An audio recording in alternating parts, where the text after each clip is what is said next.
जिस हाथरस भगदड़ कांड ने पूरे देश को हिलाकर रख दिया था, 121 बेकसूर मासूम लोगों ने अपनी जानें गंवा दी थी।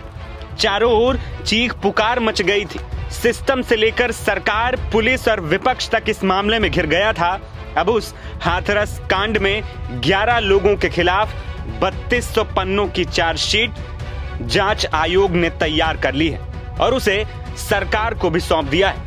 रिपोर्ट को फिलहाल सार्वजनिक नहीं किया गया है, लेकिन इसमें क्या है, इसको लेकर कई दावे किए जा रहे हैं। जिसमें सबको हैरान करने वाली बात यह लग रही है कि रिपोर्ट में उस भोले बाबा को क्लीन चिट दे दी गई, जिसके कार्यक्रम में लाखों लोग इकट्ठा हुए थे, जिसके चरणों की धूल के लिए लोग उसके पीछे भागे थे। और इस हादसे ने 121 लोगों की जान ले ली थी। उस भोले बाबा को इस रिपोर्ट में क्लीन चिट दे दी गई और हादसे का गुनहगार आयोजकों को माना गया है। रिपोर्ट के मुताबिक जिस सत्संग में ये भीड़ मची थी, उसके आयोजकों ने सुरक्षा मानकों का पालन नहीं किया था। हालांकि एसआईटी की तरह ही न्यायिक आयोग ने भी सत्संग करने वाले कथावाचक भोले बाबा को इस हादसे से अलग माना है और उन्हें क्लीन चिट दे दी। जांच में निष्कर्ष निकला है कि भगदड़ के पीछे बाबा की कोई भूमिका ही नहीं थी, बल्कि अव्यवस्था और कुप्रबंधन ही इस घटना का कारण बना। रिपोर्ट में इस बात का जिक्र किया गया कि पुलिस ने भी अपनी जिम्मेदारियों को गंभीरता से नहीं निभाया। भीड़ प्रबंधन की उचित व्यवस्था नहीं की गई थी, जिससे अचानक भगदड़ मच गई और बड़ी संख्या में लोग कुचलकर अपनी जान गंवा बैठे। रिपोर्ट के मुताबिक यदि पुलिस और प्रशासन सतर्क होते और भीड़ नियंत्रण के जरूरी उपाय किए गए होते तो इस त्रासदी को रोका जा सकता था।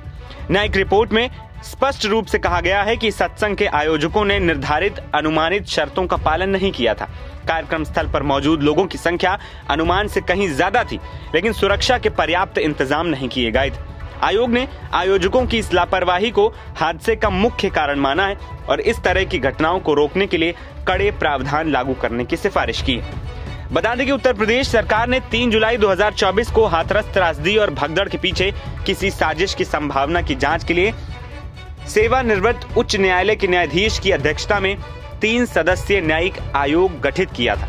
इस हादसे में मुख्य सेवादार देव प्रकाश मधुकर सहित अन्य सेवादारों के खिलाफ गैर इरादतन जान लेने, प्राण घातक हमला करने, गंभीर चोट पहुंचाने, लोगों को बंधक बनाने, निषेधाज्ञा का उल्लंघन करने और साक्ष्य छिपाने की धाराओं में मामला दर्ज किया गया था। गौरतलब है कि 2 जुलाई को सिकंदरा राव के गांव फुलरई मुगलगढ़ी में नारायण साकार हरि उर्फ भोले बाबा उर्फ सूरजपाल के सत्संग में मची भगदड़ में 121 लोगों की जान चली गई थी।